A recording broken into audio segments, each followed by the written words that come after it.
My hands were still gripping the steering wheel when I realized something was already wrong with the night. Christmas lights blinked across my mother's front porch, warm and inviting, but something inside me felt cold, like the air in my lungs had turned sharp. Mason sat quietly in the back seat, his small fingers tapping the zipper of his jacket. He was excited. He had talked about Grandma's Christmas dinner all week, but as we pulled into the driveway, I felt a strange heaviness settle over my shoulders. It was the same heaviness I'd felt every holiday for years, the one I always ignored. But tonight, for some reason, it didn't ignore me back. It pressed harder, whispering that I was walking both of us into something I wouldn't be able to undo. I opened the car door and the winter wind rushed in, biting the edges of my face. Mason hopped out and grabbed my hand immediately, like he always did when we visited my family. His small voice floated up into the cold air. "Do you think Aunt Brianna made the cookies again? The ones with the sprinkles?" "Maybe," I said, forcing a smile. "We'll see." But the heaviness didn't lift. It stayed. Inside the house, everything looked normal at first. Warm lights. Garland wrapped around the banister, the smell of turkey and cinnamon drifting through the air. People talk about moments that change your entire life, how they appear ordinary until they reveal their cruelty. This was one of those moments. I didn't know, stepping over that threshold, that by the end of the night I would walk away with my son's frozen hands in mine and a decision burning inside me that would cut my family from my life forever. "Taylor!" my mother called out from the kitchen. "You're late." I swallowed hard. "It's 6:10. Dinner was at 6:30. She didn't answer immediately, but when she appeared, wiping her hands on a towel, her smile didn't reach her eyes. "Well, everyone else is here." Everyone else. The words slid out like a small slap. Behind her, Brianna's 3 kids ran in circles, screaming with the wild confidence of children who had never been told no. Brianna leaned against the counter, wine glass in hand, hair perfectly blown out for the holiday. When she saw me, she lifted the glass slightly. "You made it," she said, like the idea truly surprised her. Mason stepped forward politely. "Hi, Aunt Brianna." She smiled down at him, the way someone might smile at a stranger's child in line at the store. Polite, but detached. "Hi, Mason." Her kids didn't even look at him. My mother ushered everyone toward the dining room. "Dinner's ready. Kids to the table." I guided Mason to a seat, but before he could sit, my mother placed a hand on my arm. "Not there." I frowned. "Why not?" "That's for family," she said, moving past me. I blinked, stunned. He is family. She didn't respond. Instead, she went to the kitchen, returned with 3 massive turkey legs, huge, golden brown, dripping with juices, and set one on each plate in front of Brianna's kids. There were bowls of mashed potatoes, green beans, warm rolls. Steam rose from every dish. Everything looked like a magazine spread. And then she turned back to me. "Put Mason in the hallway," she said casually, as if she were giving instructions about shoes or coats. "There's a stool. He can sit there." My heart dropped into my stomach. "What? Why?" Brianna didn't look up as she cut into her turkey. "Mom said there's no room at the table. You brought him too late." My mouth opened, then closed. My throat tightened. "He's a child. He can sit next to me." My mother's voice sharpened. "He is not sitting at this table." Mason tugged my sleeve gently. "It's okay, Mom. I can—" But my mother interrupted him with a coldness I had never heard directed at a child. "Stop fussing. He can eat the piece of bread I left on the plate in the hallway. It's fine." "The hallway?" I repeated, stunned. She waved her hand dismissively. "He's used to fewer things. He's fine with simple food." My breathing turned shaky. "Why would you say that?" Then she said the sentence that froze the room around me. "Taylor, don't make a scene. He's a bastard. Let's not pretend he belongs at the table." Time stopped. I swear it did. The lights seemed to hum louder. The clinking of utensils slowed. Brianna's kids looked up briefly, not understanding the word but sensing the tension. Brianna herself didn't flinch. She took a sip of wine. "Mom," she murmured as if mildly inconvenienced. "Don't start." My ears rang. Mason stood perfectly still beside me, the way he did when he was trying not to cry. His chin quivered once, just once. He looked down at his shoes, shoulders folding in like he wanted to disappear. "Mason," my mother said sharply, "go sit on the stool." I looked at him. His tiny hands were shaking. "No," I said softly. My mother's brow lifted. "What?" I knelt down and zipped Mason's jacket, my fingers trembling. "Get your gloves, we're leaving." He slipped his hand into mine without a word. My mother scoffed. "Oh, stop being dramatic. Sit down, eat, he'll be fine." "No," I said again, louder this time. "We're leaving." "Taylor!" Brianna snapped. "Dinner just started." I turned toward the door. "Enjoy it." My mother followed us, voice rising. "Where do you think you're going? This is childish." But the cold wind outside felt cleaner than the air inside that house. Mason walked quickly, breath puffing in tiny white clouds. When we reached the car, he hesitated at his door. "Mom? Yes, baby?" "Did I do something wrong?" My throat tightened painfully. "No, you did nothing wrong." "Then why?" I crouched in front of him again. "It wasn't about you, it was about them, their choices, their cruelty. None of it is your fault." He swallowed hard. "Okay." We got in the car. I buckled his seatbelt with shaking hands. He stared out the window as the house faded behind us, lights glowing in the darkness. Neither of us spoke the entire drive home. When we walked inside our apartment, the warmth of the living room wrapped around us. Mason took off his coat and stood quietly for a moment, as if waiting for something. Permission, maybe, or reassurance. I walked into my small office, turned on my laptop, and opened the folder titled Estate Planning. Files loaded slowly. Wills, living trusts, beneficiary statements I hadn't touched in months. 6 months earlier, I calculated everything, $847,000 in assets. Savings, retirement funds, life insurance. Most of it was set to go to my mother and sister if anything ever happened to me. I stared at the numbers, at the names, at the small percentage allocated to Mason. The heaviness inside me hardened into something colder, sharper. I clicked edit. My hands didn't shake this time. Remove Linda Reed. Remove Brianna Knight.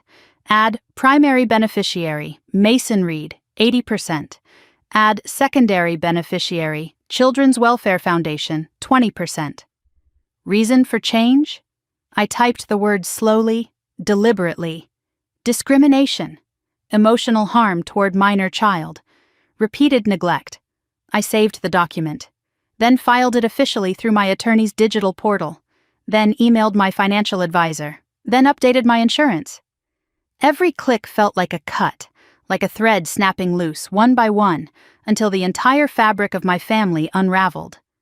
By the time Mason came to find me, holding a book and asking softly if I could read to him, everything had already changed. Everything. I pulled him into my lap, wrapping my arms around him as he leaned his small head against my chest. The heaviness was still there. But for the first time all night, it wasn't crushing me. It was becoming something else. Resolve. And I knew, right then, in the quiet glow of my office lamp, that this was only the beginning. The house was still dim when I woke, the pale winter light pushing through the blinds like it was afraid to enter. For a moment, I lay there listening. No footsteps, no voices, no brittle laughter echoing from last night. Just silence. A heavy, almost sacred silence that felt like the first clean breath after being underwater too long. I slipped out of bed and moved through the hallway, my hand grazing the wall as if to steady myself. The memory of Mason sitting alone in Brianna's hallway flickered in my mind, sharper than any nightmare. I forced it down. Today, I needed to be steady for him. When I reached the kitchen, the quiet felt even louder. The air smelled faintly of cinnamon from the candle I forgot to blow out yesterday. I set out a pan to make breakfast. Eggs, bacon, something warm. But before I cracked the first egg, I heard the soft shuffle of small feet. Mason appeared in the doorway, hair sticking up in flattened curls, clutching his faded dinosaur blanket. His eyes looked too big for his face this morning, still swollen from holding back tears. "Mom," he said quietly, "are we in trouble?"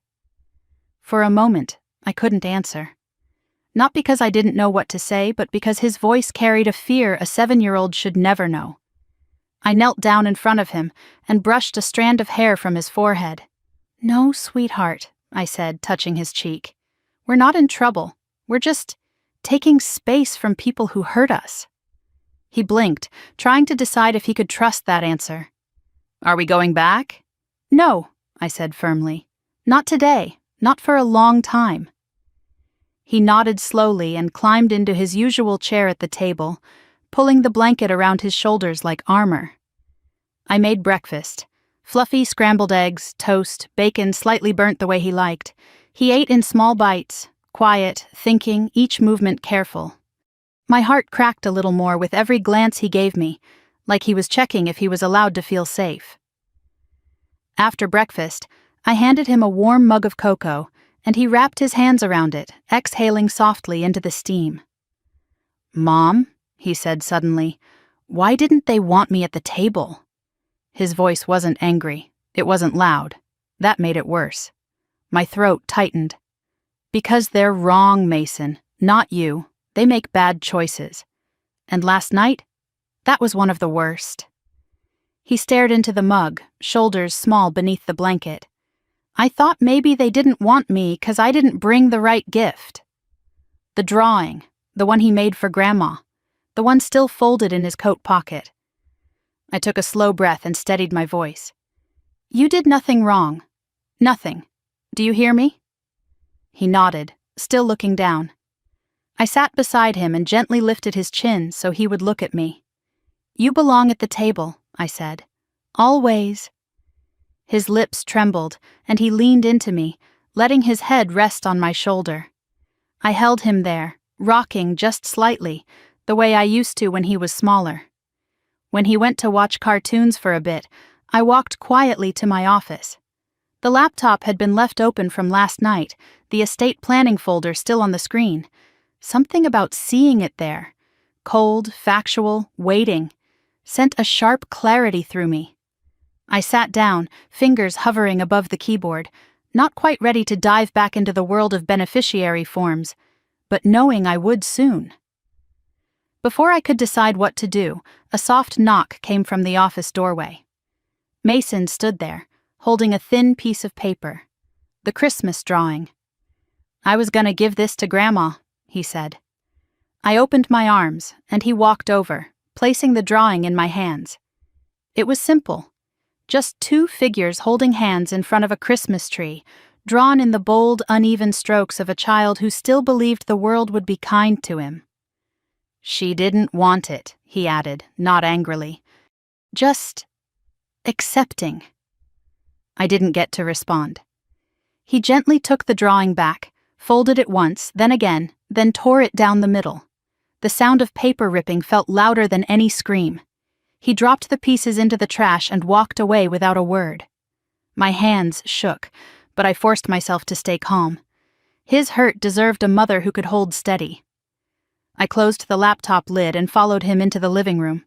"Hey," I said softly, "how would you feel about redoing your room?" He blinked up at me, confused. "Like, changing it? New paint, new posters, maybe a new bed if you want." A small spark lit his eyes, fragile but real. "Can I pick the color?" "Of course." He got up so quickly he knocked over his blanket.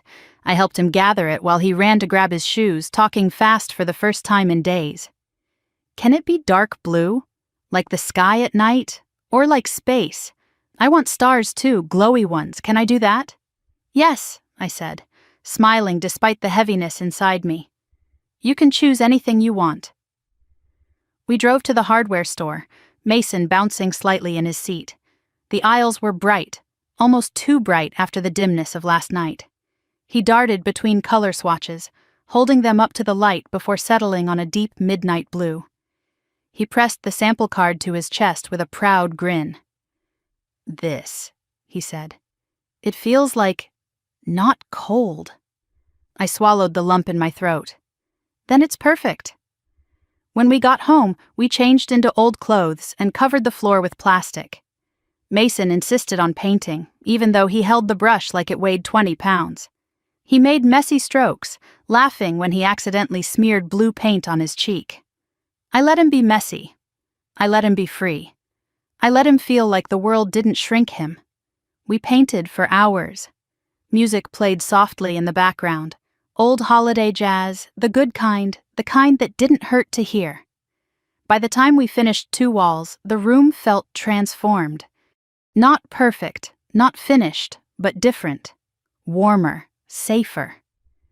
Mason stepped back and stared at it as though he were studying a masterpiece. "It looks like my sky." "It does," I said, brushing hair from his forehead. "I like it better than Grandma's house." He said it without hesitation, without fear. It was the first time I heard him compare the 2 homes out loud. As evening rolled in, he grew sleepy.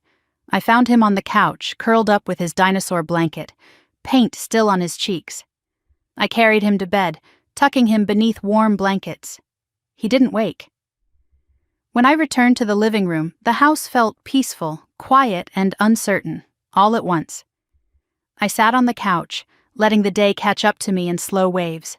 My phone sat on the coffee table, face down. I flipped it over. 16 missed calls, 12 from Mom, 3 from Brianna, 1 from Dad. Dozens of messages, some long, others clipped and angry. I didn't open a single one. But then the doorbell rang. Mason stirred in the hallway, so I moved quickly and checked the peephole. My mother stood on the porch wearing slippers and a coat thrown over a nightgown. In her hand, a bright red gift bag, unmistakably from the cheap holiday display at the drugstore. She looked annoyed, not apologetic. "Taylor," she said, knocking harder. "Open the door. This is ridiculous." I didn't move. I didn't blink.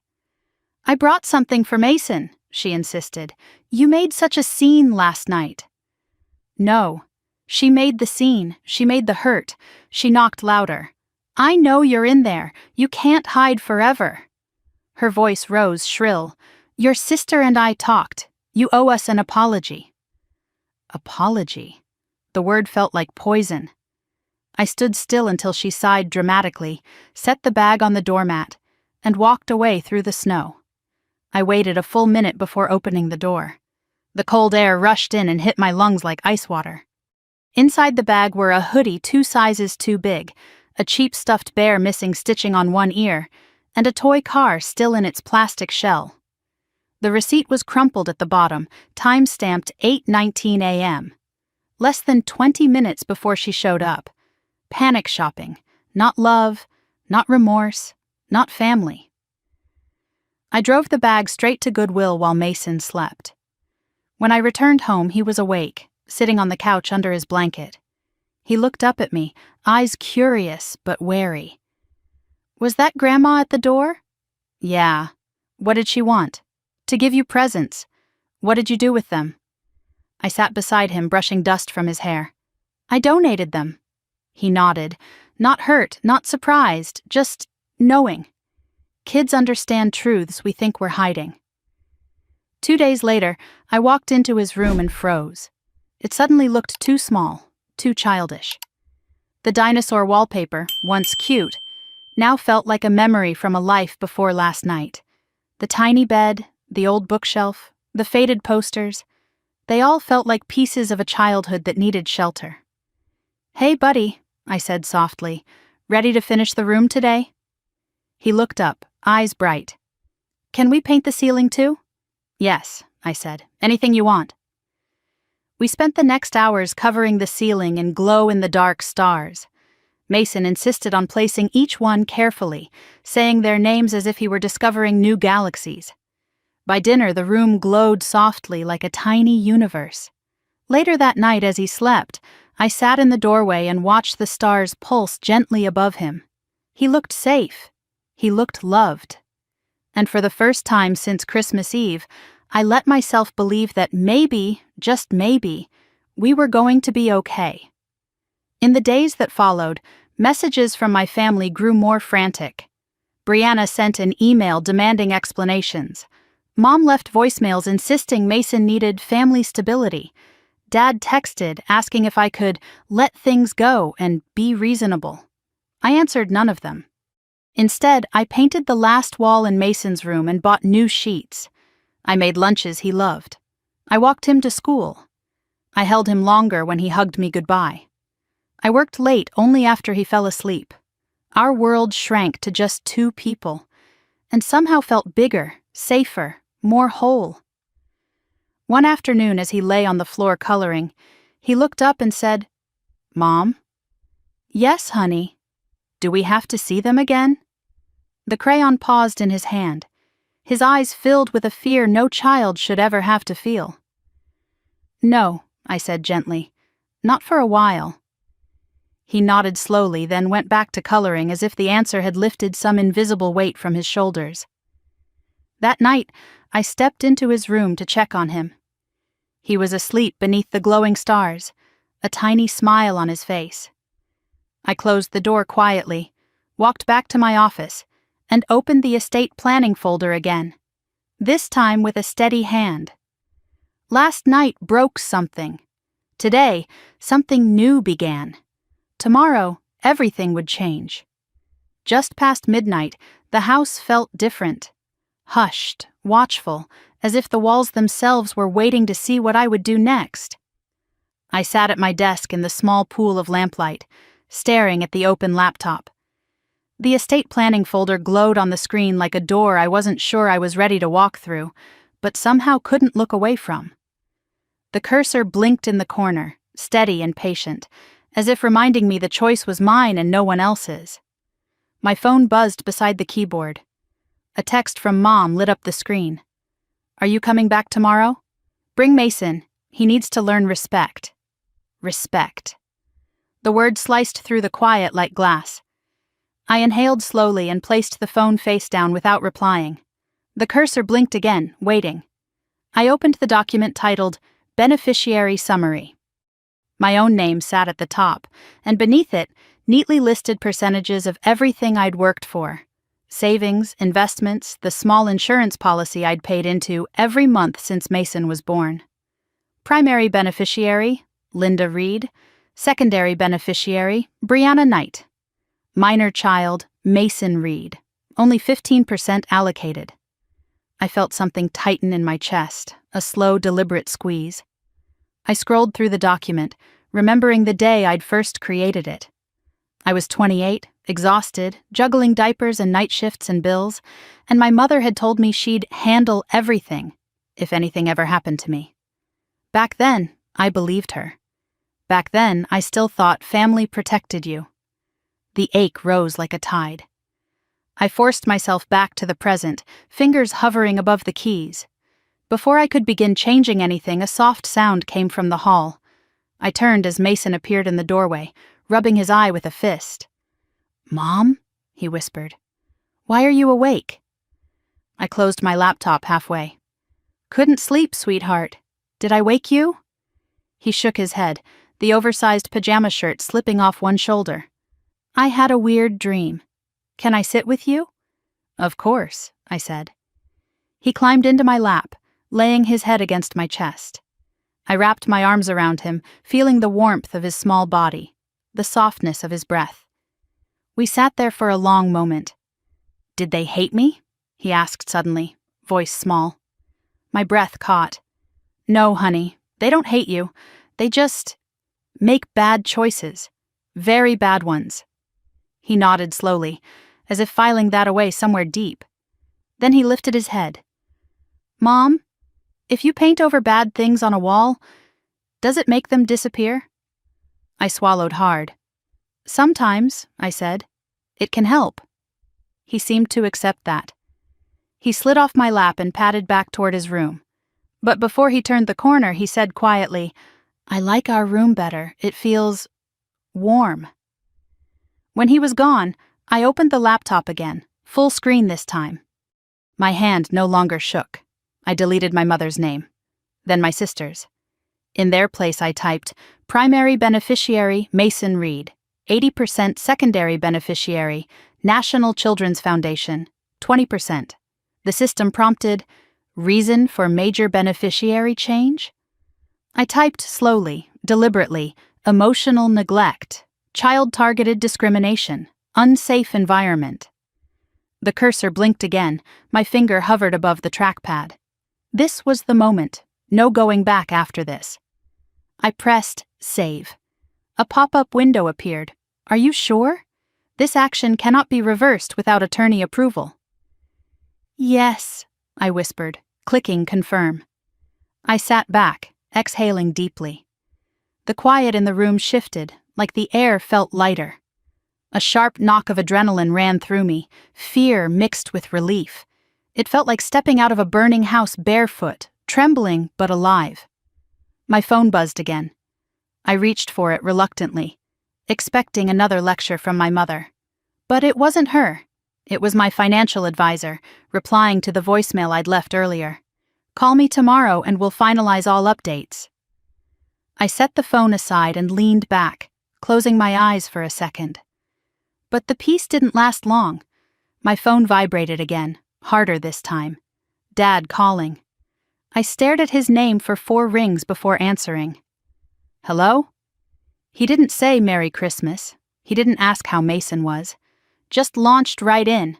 Listen, my car's transmission is shot. Repair shop wants $5,200. Can you spot me? I closed my eyes. No. Silence. What do you mean no? I mean no, I said, my voice steady. I'm not lending more money. But I need my car, he snapped. This is because of tonight, isn't it? You're being dramatic. I'm done funding people who forget my son exists, I said. He scoffed. Kids forget presents in a week, Taylor. Stop being emotional. I hung up mid-sentence. The texts began almost immediately. Mom, Brianna, Dad, all pouring in, each angrier than the last. I placed the phone on the counter, screen down, and went to check on Mason. He was asleep again, curled beneath the new blue comforter, stars glowing faintly above him. I brushed hair from his forehead, feeling something inside me settle. A vow, heavy and sharp. Never again. The next morning, I woke to the soft glow of sunlight stretching across my bedroom floor. For the first time in a long time, I didn't feel the instant rush of dread. I dressed quietly, made coffee, and sat at the table with my laptop. The screen displayed a list of every financial account I needed to update. Life insurance, retirement funds, savings. My phone buzzed. Mom, you should be ashamed. Brianna, you owe us an explanation. Dad, call me now. I ignored them. Instead, I called my financial advisor. He picked up with a warm voice. Taylor, Merry Christmas. What can I do for you? I need to update all my beneficiaries, I said. All accounts. All? He repeated. That's a major change. Can I ask what prompted it? No, I said gently. It's personal. He nodded in understanding. Then let's get to work. For the next 20 minutes, we went through every account one by one. When we finished, I signed the digital forms. Everything has been updated, he said. Mason is now your sole primary beneficiary. Thank you, I whispered. After hanging up, I closed the laptop and leaned back, staring at the ceiling as though it might give me answers. Instead, the quiet pressed in around me like a warm blanket. I didn't get long to enjoy it. My phone erupted with buzzing. Call after call, vibrating across the table like it wanted to throw itself at the floor. I didn't bother checking. I knew exactly who it was. By evening, there were 39 missed calls.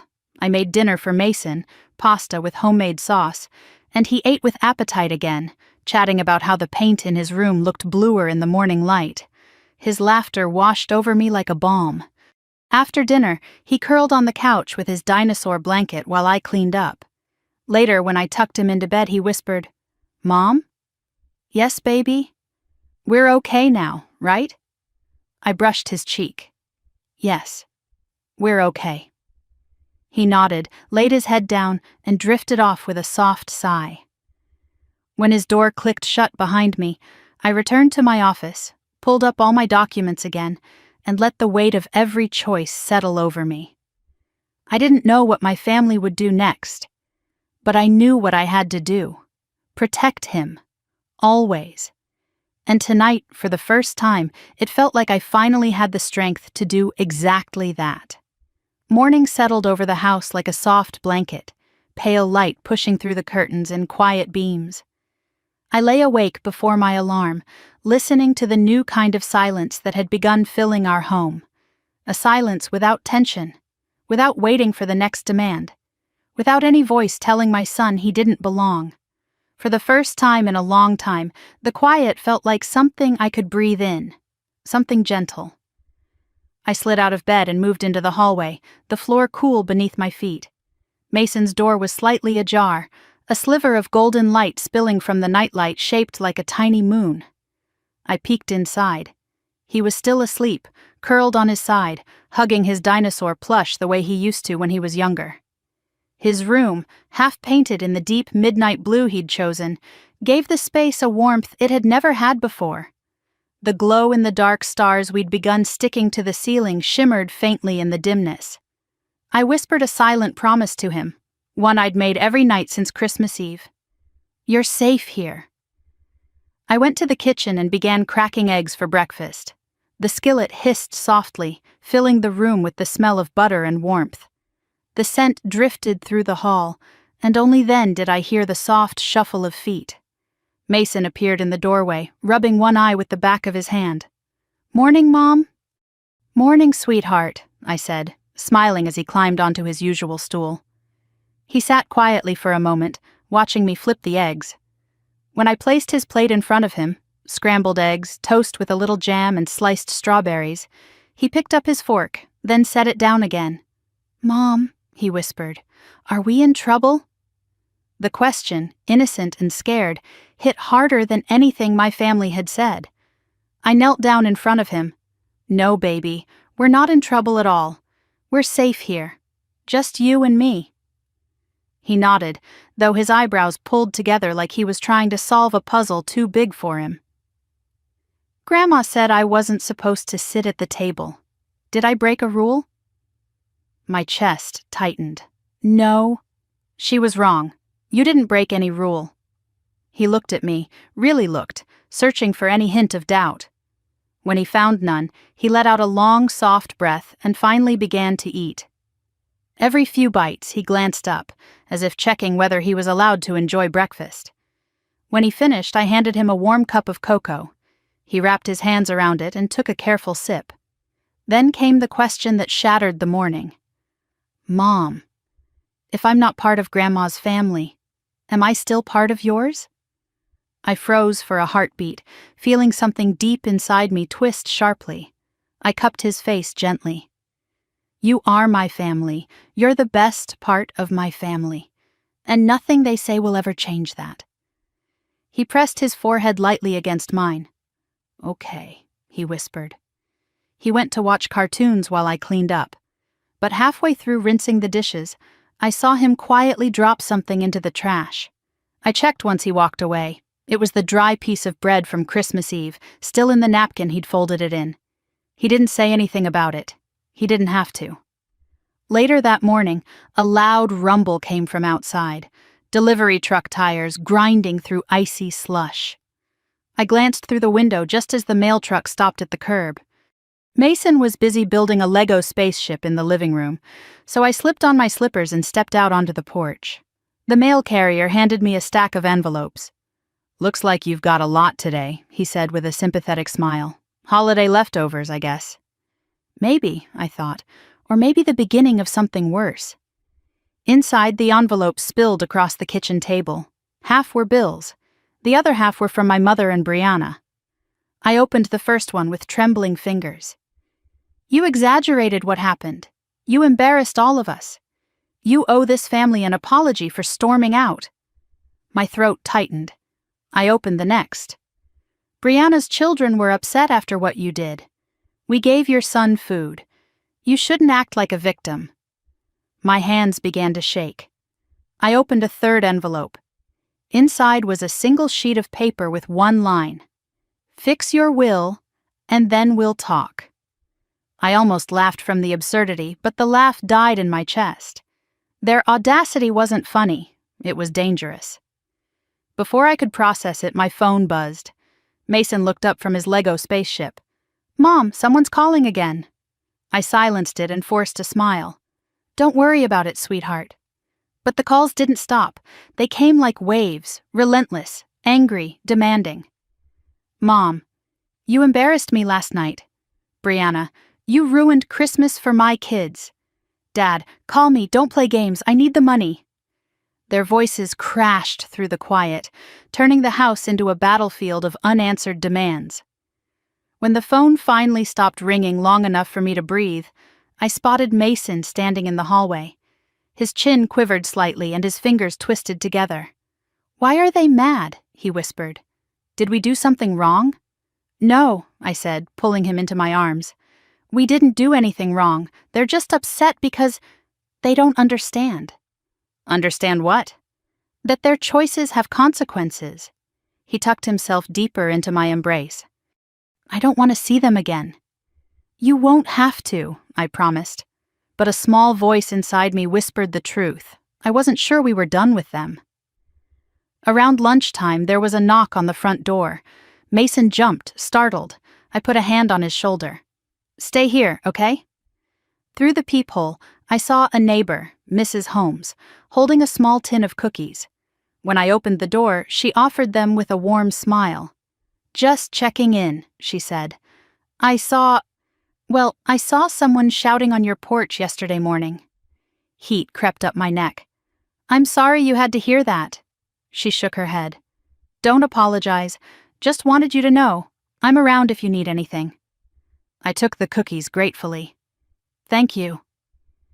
As she walked away, I felt a small surge of relief. Not everyone would believe the stories my family would spread. Some people saw the truth. When I returned inside, Mason looked up. "Who was it?" "Just Mrs. Holmes. She brought cookies." "Oh," he hesitated. "Is she mad at us too?" "No," I said softly. "Not everyone is like them." That afternoon, as snow began to fall outside, I decided to give Mason's room a little more life. "You want to finish painting today?" I asked. His face lit up again. "Yes." We put on our old shirts, spread the plastic across the floor, and dipped our brushes into the midnight blue paint. Mason hummed a small tune as he worked, and every time he made a messy stroke, he giggled and said, "Oops," then kept going. His laughter filled the room like sunlight. I didn't realize how much I'd missed that sound. Hours passed, the walls transforming into a cozy landscape of deep blue. When the last stroke was done, Mason stepped back, hands on his hips like a tiny artist. "It looks really good," he said proudly. "It does." He reached for the packet of glow-in-the-dark stars. "Can we put some up now?" "We can put all of them up," I said. As dusk settled outside, the two of us stood on his bed, arranging stars across the ceiling. Some were crooked, some clustered together, some fell down immediately, making Mason laugh every time. When we finished and turned off the lights, the stars glowed softly above us. Mason stared up in awe. "It looks like real space." "It does," I agreed. A quiet fell over the room, a peaceful, warm quiet that didn't exist before last night. Then his voice came gently. "Mom, I like our home better than Grandma's." I didn't ask him why. I didn't need to. Later, after dinner, after cartoons, after bath time, and after Mason finally drifted into sleep, I sat at the kitchen table with a cup of tea. The glow of his newly painted room cast faint blue light down the hallway. I looked at the stack of letters again. Then the phone, still buzzing with messages I refused to read. I knew in my bones we weren't finished with this fight. But I also knew something else, something stronger, something calmer. I wasn't the same woman who walked into my mother's house on Christmas Eve. I wasn't the woman who let herself shrink to keep the peace. I wasn't the woman who swallowed hurt so others could stay comfortable. Tonight, the house was warm, safe, ours. Tonight, I was a different kind of mother. The kind who would burn every bridge necessary to protect her child. The kind who would not let anyone push him into a hallway ever again. I stood from the table, walked to my office, and opened the laptop once more. Tomorrow, I would begin documenting everything. Tomorrow, I would fight back. Sunday morning came with a soft gray light drifting through the curtains, the kind of winter light that makes everything feel quiet and suspended. I woke before Mason, stretching beneath the warm blankets, listening for any sign of movement from his room. Instead, I heard only the steady hum of the heater and the faint whisper of wind brushing against the windows. It felt like the world outside was distant, muffled, unable to reach us for a moment. I got up, wrapped myself in a sweater, and padded to the kitchen. I cracked eggs into a bowl, whisking slowly, trying to let my mind settle. Today, I wanted calm. Today, I wanted to rebuild something gentle for Mason, something stable, something that told his small heart, "You are safe here." The smell of sizzling butter filled the room. I flipped the pancakes just as small footsteps shuffled down the hall. Mason peeked around the corner, hair messy, eyes still sleepy. "Morning," he whispered, clutching his superhero blanket. "Morning, buddy," I said. "Hungry?" He nodded and climbed onto his chair, pulling the blanket around his shoulders. I placed a plate in front of him. 3 pancakes shaped like stars, because he'd told me once that food tastes better when it looks fun. He smiled a little and began cutting them carefully. Halfway through breakfast, he paused. "Mom," he said quietly, "do we have to go anywhere today?" "No," I answered. "We stay home, just us." He exhaled in relief so visible it broke something inside me. "Good," he whispered. "I don't want to see anyone." A wave of protectiveness washed over me so strong I had to grip the counter to steady myself. I moved to sit beside him, brushing my fingers over his knuckles. "You don't have to," I said. "We decide who gets to be in our life, not them." After breakfast, I brought up the idea of finishing his room. His eyes lit instantly, bright and hopeful. "Really?" he asked. "Really. Let's make it yours." He scrambled off the chair, blanket trailing behind him like a cape, and ran to his room to find the paint swatches we'd bought. When I walked in, he was holding the midnight blue sample card against the wall, squinting like a tiny interior designer. "This one," he declared, tapping it decisively. "It looks like space." "Then space it is," I said. We moved furniture away from the walls and laid out the drop cloths. Mason helped pour the paint into the tray, giggling when he accidentally splattered a small dot on his sock. "Oops," he said. "It looks like a planet." "Then keep it," I smiled. We painted together for hours. His strokes were clumsy and joyful. Mine were more careful, but I let him lead. The music played softly on the speaker, just instrumental, warm, safe. Every few minutes Mason would giggle or hum or make a comment about how "this wall feels like a night sky," or "maybe aliens can see this color from space."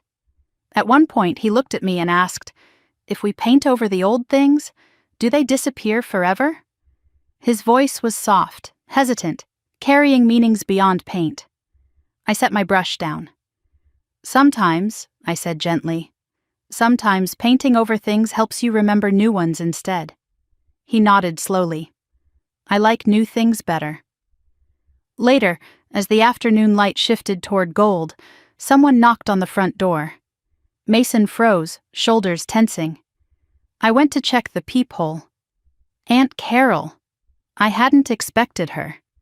She stood on the porch holding a tin of cookies, bundled in a thick winter coat, looking anxious but sincere. I hesitated for a second before opening the door just enough to speak. "Hi," I said cautiously. "Hey," she replied with a soft smile. "I brought these for Mason, and to check on you." I blinked. "You heard." "Everyone heard," she said. "Your mom and Brianna are telling people you overreacted. But I know them. I know how they can be." Emotion crept up my throat, thick and unexpected. "Thank you for coming," She handed me the tin. "I didn't want you to feel alone in this." Before I could respond, Mason peeked from behind my leg, unsure. When he saw it was Carol, his muscles relaxed. She'd always been kind to him, one of the few family members who treated him like he belonged. "Hi, sweetheart," Carol said softly. "I brought you cookies." Mason stepped forward shyly. "Thank you." She crouched to his eye level. "I'm sorry about what happened." He looked down at his socks. "It's okay." But it wasn't okay, and we all knew it. Carol stood and took a breath. "Taylor, there's something else." My stomach tightened. "What?" She glanced around nervously before leaning in. "Your mom and Brianna, they're telling a different version of what happened at Christmas. They're saying you caused a scene, that Mason refused to sit at the table. Of course they were. Reinventing themselves as victims was their specialty." Carol continued, "I overheard Brianna saying they're going to talk to a lawyer." My heart dropped. "A lawyer?" She nodded. She said, "She can't cut us out like that." I closed my eyes, the weight of those words pressing heavily on my ribcage. "Thank you for telling me." "I'll always try to be honest with you," she whispered. "And with Mason." After she left, I walked back to Mason's room and found him dipping his brush into the paint tray with intense concentration. His small face still carried the softness of childhood, but now it held something else, a quiet dignity he should never have needed to grow so young. I picked up my own brush. "Ready to finish the galaxy?" "Yes," he said, bursting into excitement again. We painted until our arms were tired and our shirts were stained with specks of blue. When we were done with the walls, we moved on to the stars for the ceiling. Mason insisted on placing each one with the precision of a scientist.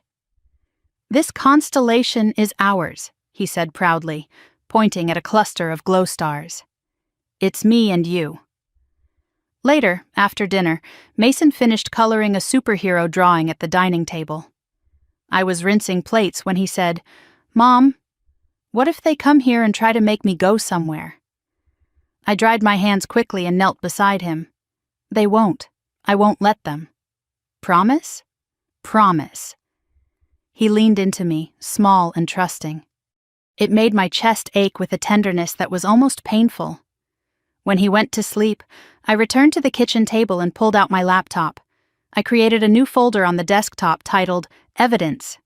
Inside it, I saved everything I could think of: screenshots, text messages, voicemails, photos from Christmas Eve, recordings from the doorbell camera, screenshots of Brianna's posts, emails from Mom, old memories I'd tried to bury, and the video of Mason sitting in the hallway. I clicked the video open, unable to stop myself. There he was, my son, sitting cross-legged on cold tile, shoulders hunched, cheeks flushed from embarrassment and cold. His small hands were wrapped around the stale piece of bread. The hallway was dim, littered with boots and coats, and above him the muffled sound of laughter spilled from the dining room. Then came the faint voice. "He's not one of us. The bastard can sit out there." My entire body went rigid. A chill rolled over my skin. I closed the laptop gently, trying to breathe. I walked to Mason's room once more before bed. He was asleep beneath the glowing ceiling, the stars flickering like tiny beacons in the dark. I brushed his hair from his forehead and whispered, "You'll never sit alone again. Not as long as I'm breathing." The house was quiet when I stepped back into the hall, the kind of quiet that comes after a storm, soft, fragile, waiting. I turned off the lights one by one, moving through the house with a new resolve forming inside me. Stronger than fear, stronger than grief. Tonight I made a silent vow.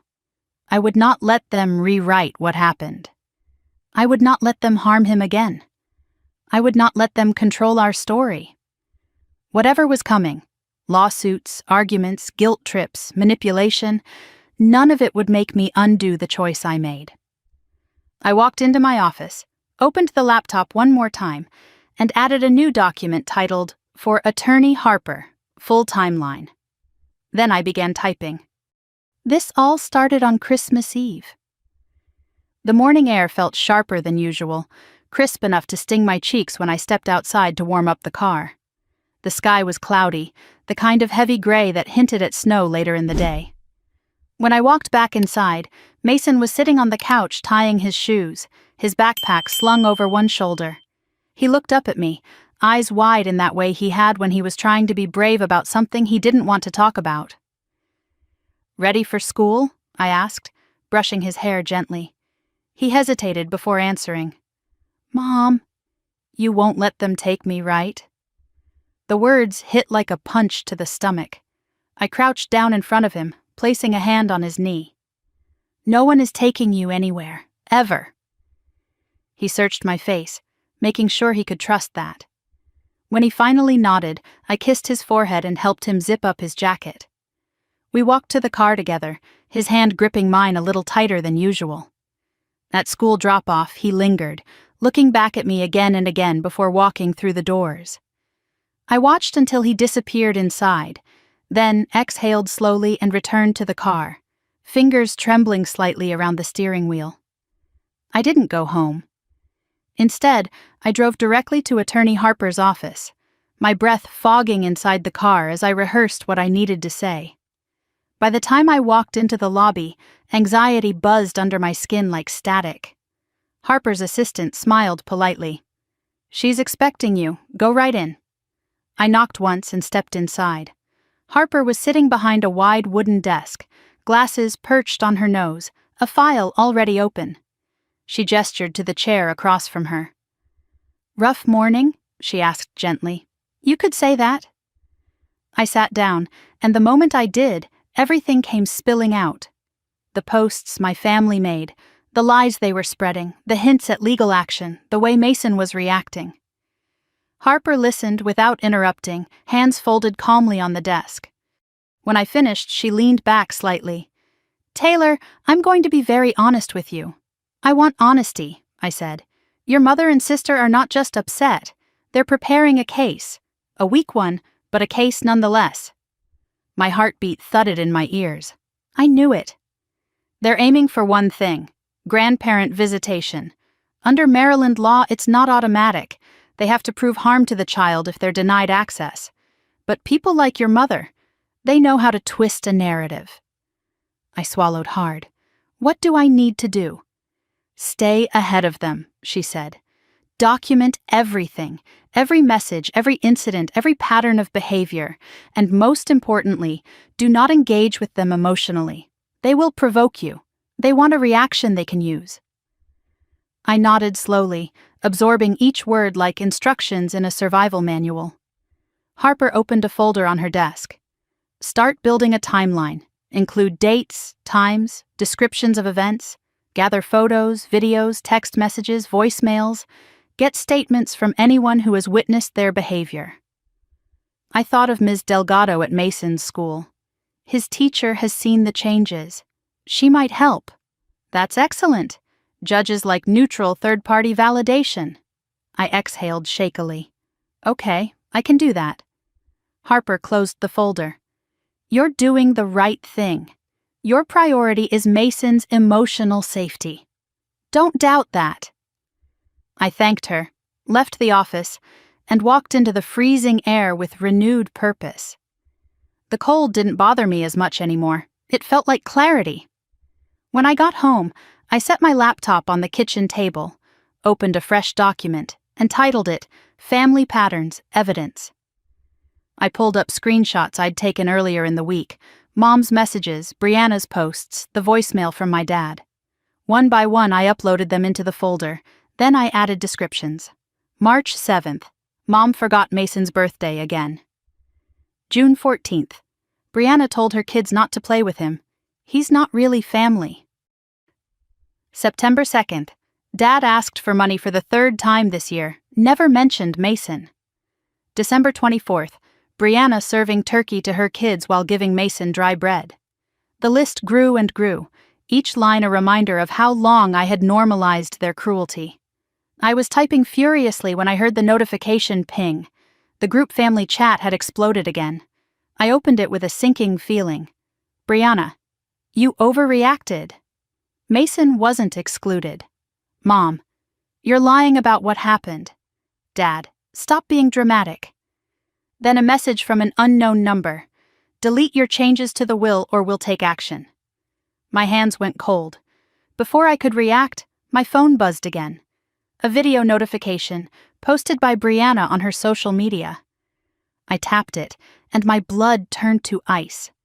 It was a video of her children crying on Christmas morning. Caption: when a mother destroys her family because she wants attention. They were rewriting the story everywhere. I grabbed my phone, took screenshots, saved copies of each post, and dropped them into the evidence folder. My pulse pounded, adrenaline rushing through my veins. When I finally shut the phone off, my head was spinning. The sound of a door opening jolted me. Mason stepped inside, cheeks flushed from the cold, clutching a folded piece of paper. Mom, he said, Ms. Delgado asked if you could meet with her after school sometime. Did she say why? I asked softly. He shrugged. She said she wanted to make sure I'm okay. Something inside me softened. We'll set that up, I said. He nodded and moved to the table to open his backpack. Can I draw for a little bit? Of course. He sat quietly, crayons scattered around him, sketching small stars and spirals as if the universe inside his little mind was spilling onto paper. I watched him from the kitchen, feeling a mix of pride and sorrow tug at my heart. After a few minutes, he looked up at me. Mom? Yes, sweetheart? Mrs. H asked why we don't go to Grandma's house anymore. My breath caught. What did you tell her? He hesitated, pressing the crayon tip into the paper. I said, we don't go places where people forget I exist. A wave of emotion shot through me so fast I had to grip the counter for balance. I walked over, knelt beside him, and brushed a hand over his hair.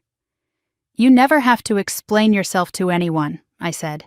Not about this. He nodded, but I could see the shadow of confusion still lingering behind his eyes. That evening, Harper called to follow up.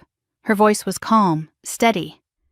I reviewed the messages. They are trying to build a narrative. That means you have to build a stronger one. What do I need? Everything, she said. Documentation from the school, notes about Mason's emotional state, the video of Christmas Eve, any interaction you've had with your family since then. And Taylor, keep a daily log. Courts rely heavily on patterns. I opened a notebook and wrote the date at the top of the first page. January 2nd. Mason asked if we're in trouble. He's afraid we'll be forced back into the house where he was humiliated. Harper's voice softened. This is how we protect him. I thanked her again and hung up. Just as I set the phone down, a knock sounded at the door. Mason looked up from his drawing, startled. I put a finger to my lips and went to the door quietly. Through the peephole, I saw Aunt Carol again, her expression tense. I opened the door. Carol, is everything okay? She glanced behind her and lowered her voice. Your mother talked to the neighbors. My jaw clenched. About what? She told them you're having emotional issues, that Mason is scared of you, that you're isolating him. My stomach twisted. She's building her case. Carol nodded gravely. You need to be careful. They're spreading lies fast. I thanked her again, feeling the ground shift beneath me as I closed the door. When I turned around, Mason stood with his sketchbook pressed to his chest. Who was it? He asked. Aunt Carol. Is she mad at us too? No, I said. She cares. He nodded slowly and wandered back into his room.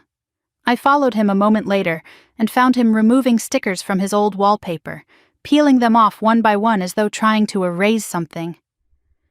Mom, he said softly, it's quieter now.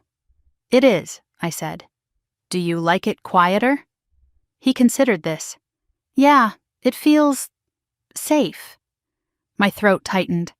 I lifted him up onto the bed, kissed the top of his head, and watched as he arranged his crayons neatly beside him. The stars on the ceiling glowed faintly in the dim light. After he fell asleep that night, I sat at the dining table with my laptop open and stacks of loose papers spread around me. I organized photos, printed screenshots, labeled folders, and added details to my timeline. It was exhausting, emotionally draining, and overwhelming, but it was necessary. At one point, I clicked on the hallway footage again. Mason, small and trembling, sitting alone with his cold piece of bread. The door to the dining room closed tightly, sealing him outside. My breath hitched, and for a moment, tears blurred the screen. Then I wiped them away and kept working. It was close to midnight when I finally closed the laptop. The house was dark and silent except for the gentle hum of the heater. I walked down the hallway to Mason's room, opened the door quietly, and watched his little chest rise and fall. The stars glowed softly above him, a tiny universe of safety we were building together. I whispered into the quiet, "They won't get to rewrite what happened, and they won't take anything from you ever again." Then I turned off the hallway light, letting the house fall into the deep, peaceful kind of silence that comes only after a storm begins to gather, and you finally decide to face it head-on. The moment I woke, I knew something in the air had shifted. It wasn't loud or explosive, just a tension threading through the quiet house, an invisible weight pressing against my chest. The winter sky outside was still a pale blue-gray, the kind of color that made the world look colder than it already was. I stepped into the hallway and saw Mason sitting cross-legged on the living room floor, building a small tower out of dominoes. He looked up when he heard me. "Morning, Mom?" "Morning, sweetheart." I ruffled his hair, but even from that small touch, I could sense something in him. Something cautious. "You okay?" He shrugged. "Can we stay home again today, just us?" My heart pinched. Yes, just us. I made breakfast while he finished his little tower, but in the middle of cooking, my phone buzzed, then buzzed again, then again. I wiped my hands on a towel and picked it up. There were 67 notifications. At first, I thought maybe it was a glitch. Then I saw the group messages. Someone posted screenshots. Someone tagged me. Someone left voice notes. I opened the first one and felt my stomach drop. "Mom, some people think destroying a family makes them strong. Pray for Taylor." "Brianna, we did nothing but love Mason. She ripped him away from us." Then a public post from my mother, her profile picture replaced with a black ribbon as though someone had died. Caption: "When a daughter loses her way, the whole family hurts." Comments poured in beneath it from cousins, extended relatives, and people who never once asked about Mason. "You poor thing. She's always been dramatic. Kids need their grandparents. She should be ashamed."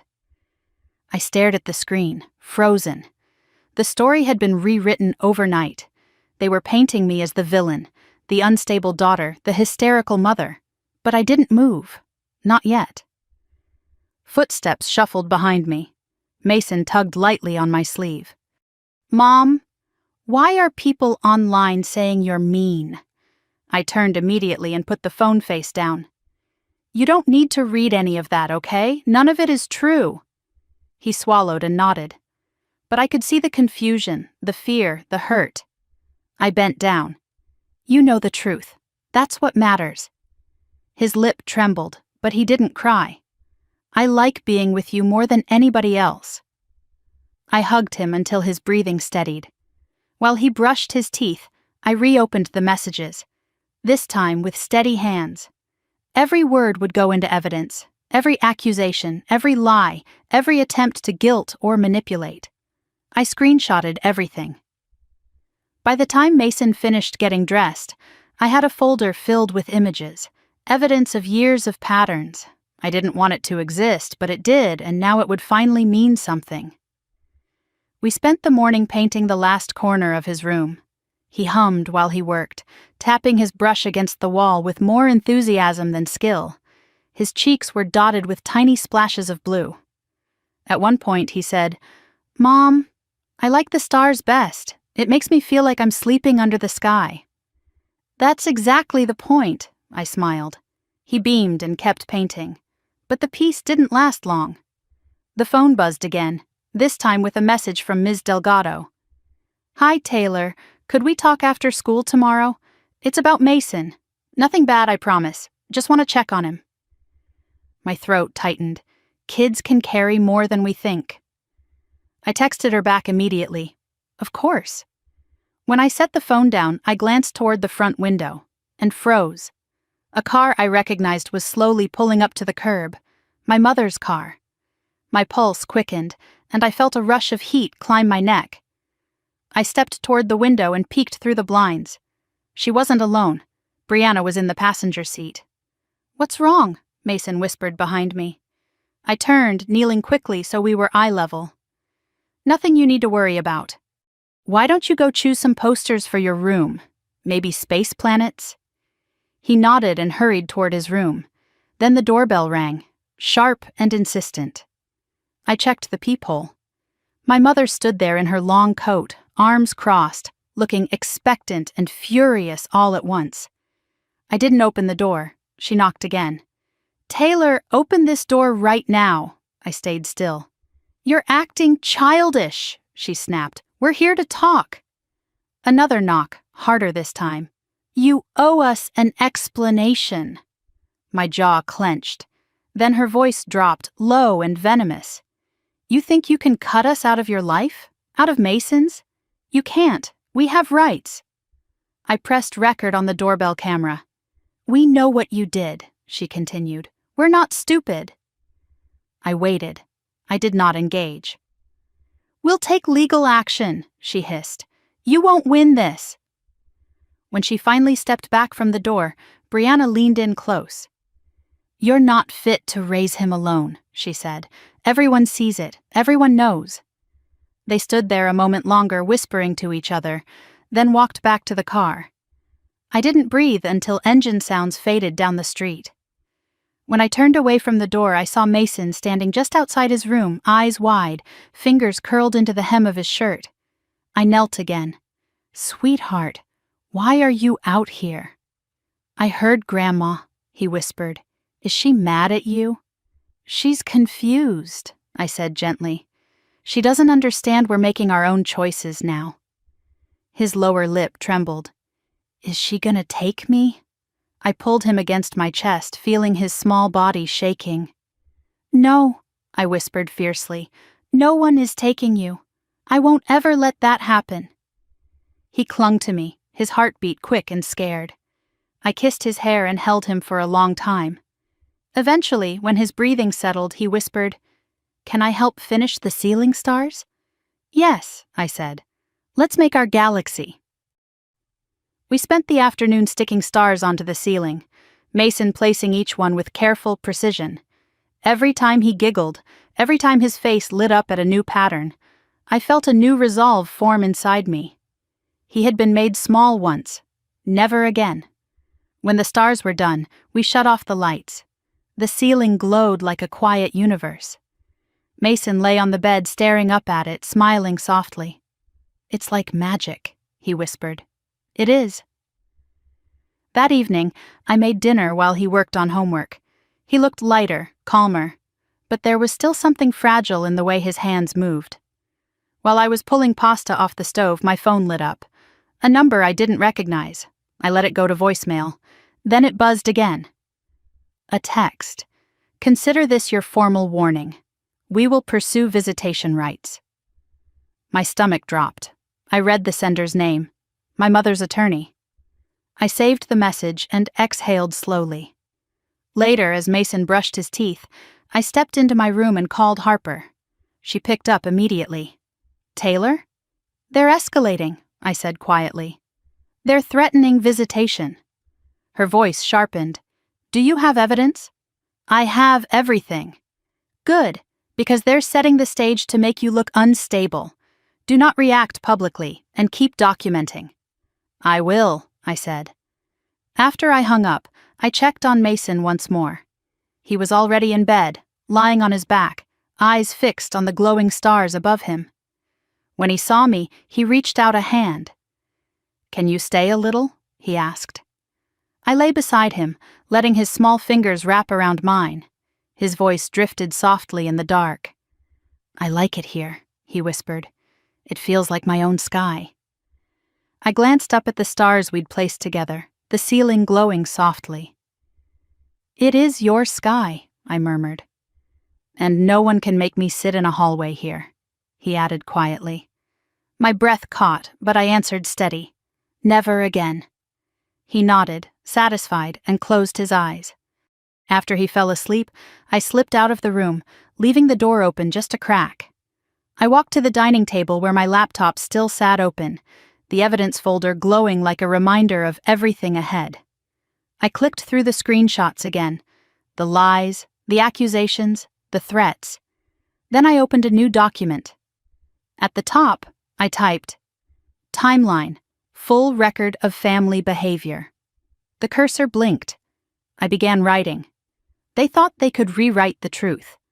But I had lived every second of it, and I would not let them take him. Not now. Not ever.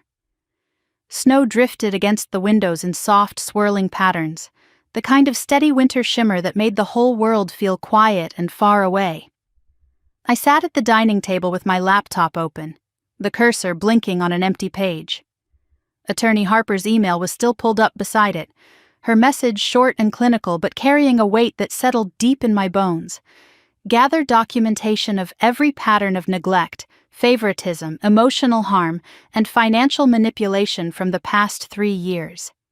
Every pattern, every hurt, every moment I'd convinced myself wasn't worth remembering. The house was silent except for the low hum of the heater and the occasional clatter of Mason's toys from his room. It should have been peaceful, but my heart beat with an anxious rhythm as I clicked open the first folder labeled Photos, Family. Years of holidays and birthdays filled the screen, images that looked cheerful to anyone who didn't know better. But I knew. I remembered every detail outside the lens. I clicked on a photo from Mason's 5th birthday. He was sitting at the corner of the table, a cupcake in front of him, while his cousins tore open gifts in the living room. My mother wasn't even there. She had texted 10 minutes before the small gathering that she forgot. I dragged the file into the evidence folder. Next came a short video I'd almost erased years ago. In it, Brianna's voice whispered sharply, "Don't play too rough with him, sweetie. He's not really family." I paused the video, hands trembling, then saved it too. Each memory was like pulling out a thorn I didn't realize was still lodged deep under my skin. The more I scrolled, the heavier the air felt in my lungs. And yet, with each file I moved, a kind of clarity sharpened inside me. This wasn't paranoia. This wasn't exaggeration. This was proof. Proof of the life Mason had survived. The notification ping jolted me from my thoughts. Another message in the family group chat. I clicked it against my better judgment. "Mom, we love Mason. He loves us. This is poisoning him against us." Brianna, "She's turning her child into a weapon." Cousin, "Kids need grandparents. Courts know that." Dad, "Stop acting like you're the only parent who cares." I read each line with a steady, detached calm. The story was already morphing, twisting itself into a version where I was the antagonist. My jaw tightened as I saved every message, dropping them neatly into the timeline I was building. The phone buzzed again. Another message, this time from a distant relative who rarely spoke to me. "If you loved your son, you wouldn't cut out the only family he has." A ripple of anger spread through me, cold and sharp. I didn't respond. Instead, I created a new subfolder. Family Pressure, Social Media. The phone rang as I was adding screenshots. I glanced at the caller ID and froze. "The school," I answered quickly. "Hello?" "Hi, Ms. Reed," the secretary said gently. "Ms. Delgado asked if you might stop by for a brief conversation after school tomorrow. Nothing urgent, just something she wants to share with you." A knot formed in my stomach. "Of course. I'll be there." After hanging up, I walked down the hallway to check on Mason. His door was slightly open, and I saw him sitting on the floor with his notebook open, drawing a cluster of stars. His small shoulders were relaxed today, his face calm. He looked up when he sensed me. "Mom, can we add planets too? I think the wall needs planets. I smiled. Absolutely. He crawled onto the bed beside me and showed me a page filled with scribbles of circles and ringed shapes. This one's Saturn, he said, tapping each drawing proudly. And this one's Mars. And this is a made-up one. It's called Mason Planet. The name caught in my chest, warm and tender. I love that. He nodded, satisfied, and went back to coloring.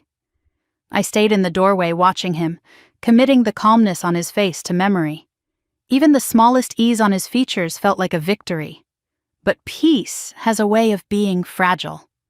A sudden series of chimes rang out from my phone, 5 messages in rapid succession. I walked back to the kitchen and unlocked the screen.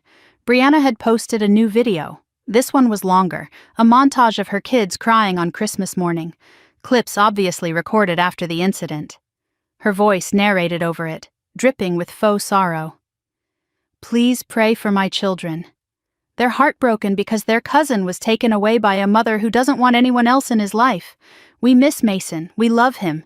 This family is suffering. My breath hitched. The comments were already flooding in. Poor babies. Taylor always had anger issues. This is emotional abuse. Take her to court. Get custody. I took screenshots of every frame, every comment, every lie. The evidence folder grew larger. But the deeper I went, the more exhaustion settled behind my eyes. My family had rejected my son, humiliated him, pushed him out like he was an inconvenience. And now they wanted to paint us as the villains. The house felt colder suddenly, the kind of chill that settled under the skin. I made myself a cup of tea and was about to return to the table when the doorbell rang. I checked the peephole and stiffened. Dad stood on the porch, hat pulled low, hands shoved into his coat pockets. The sight of him sent a pulse of dread through me. I opened the door only a crack. What do you want? He scowled. This has gone on long enough, Taylor. Let me in. We need to talk. No. Whatever you need to say it here. He bristled. You're making a fool of yourself and your mother is sick with worry. Guilt used to work on me. Not today. She's worried about the will, I said evenly. Not Mason. His jaw tightened. We all sacrificed for you. I almost laughed. When? You know what I mean, he snapped. Now fix what you broke. I didn't break anything. I'm protecting my son. He stepped closer. If you think you're cutting us out of your life, you're mistaken. Mason is our grandson. You don't get to take him away. I'm not taking him anywhere. I'm keeping him safe. Dad leaned in, lowering his voice into something hard and cold. We'll see what the court says about that. Something inside me iced over. I'm done talking, I said, shutting the door firmly. He pounded once on the wood. This isn't over, Taylor. I locked the door, my hands shaking once the deadbolt clicked. For a long moment I leaned against the door, breathing slowly until the panic loosened its grip. When I turned around, Mason stood in the hallway holding his drawing pad, eyes wide with fear. Mom, is someone trying to take me? I knelt in front of him, cupping his cheeks. No one is taking you, I whispered. Not now, not ever. His little hands gripped my sweater, clinging to my words. That night, after dinner and after helping Mason finish his planets on the bedroom wall, I sat at my laptop again. The evidence folder had grown into over 200 files.